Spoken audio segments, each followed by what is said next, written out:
Yo, down. Mr. Bisimanuel. Oh, thank you so much. Eshegon. Thank you. Nothing but he's coming now. He's coming.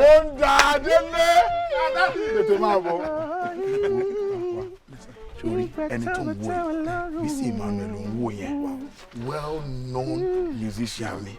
Bisimanuel, oh, good budget. That means well known no better than you. I'm going to travel. Then we saw your coin. It's money ko wa se lo coin. Now, nítorí àjọ̀dún tá fẹ́ ṣe. Mo fẹ́ kó PPL as the choir coordinator. That's mo pa okay mo gbára better ju àwọn ọmọ Igbo àti gbogbo wọn lọ.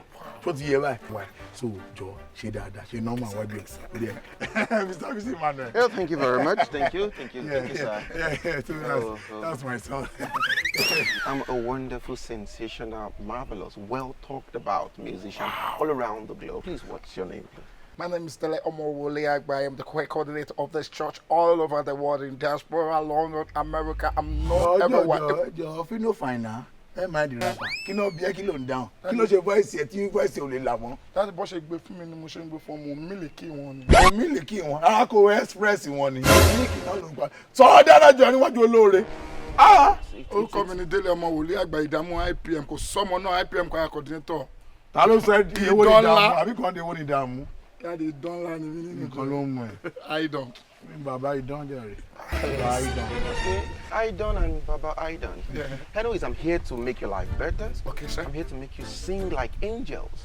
I train Nathaniel Bassi. Mr. Chinwe, you know her. Sumi left my house just yesterday. You should know that. Oh, sorry. I know that train Baba Dusi. Baba Dusi. Odusi? Baba Dusi. Dusi? You mean Dusi Onyeko? Yeah, Dusi Onyeko. That bassist? Yes. It's my boy. Daddy, àwọn náà lọ máa kọ́ kí wọ́n di ọtí. Kí wọ́n di ọtí mẹ́tẹ̀ wọ́n. Máyégún gbogbo Fuji Yorùbá land. Tàbí kan dààmú ìgbà ọ̀nà bí. See? What's wrong? I said, like this.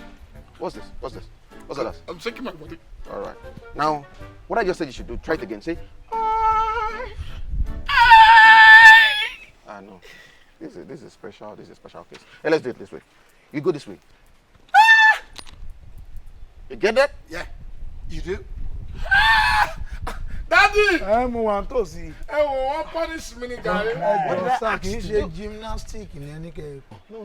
You have to understand this. It takes your liver, your kidney, your pancreas from the epiglottis. When you go down, then you pull all the strings together, then pull the air inside your stomach, the large intestine.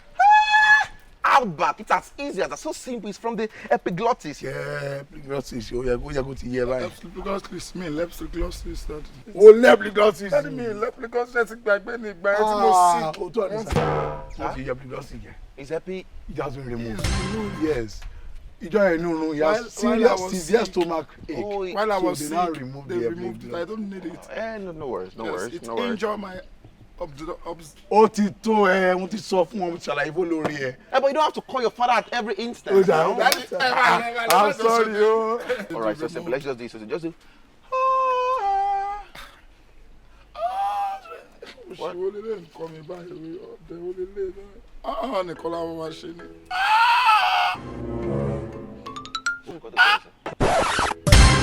No. Tuso. Sakani. Kí ló sọ pé ṣe mí ẹ. Ẹgbẹ́ Yorùbá. Abo ya wèrè.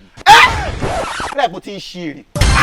Ta tún nìyẹn. Daddy kò yé mi náà. Torí mo jùwé mo ń bẹ kọrin àbí. Like bó ti ń ṣe èrè àbí. Ṣé torí mo ń bẹ ṣeré ṣá? You know why bí? Ṣé torí mo ti rẹ̀ kẹ́yìn tí mo sọ English àbí? Orí yẹ kí n máa bá mi sọ̀rọ̀ anyhow. Wàláì tó bá bí ẹja kó jáde kó bá mi street. Màá fẹ́ nù tiẹ̀ ta. Èmi. Bàbá yẹn wá wà ní ìsàn kan fún ọmọ yóò lè kọrin tó bá ní nǹkan tó bá kọ láyé ebè. Orí kò ti jẹ́ kí ọmọ Reverend Williams máa sọ. Gbàgbé Reverend jàre dáàdì tàn Reverend help lọ́mọ yìí tí mo fẹ́ kọ́ tí òun ní kọ́ ẹ̀ wà láyé olè. Má jẹ́ n pàdé ẹ̀ ń ta ó ti já wèrè bó ṣe má dé wàá dúró dé ẹ̀ ń ta ni.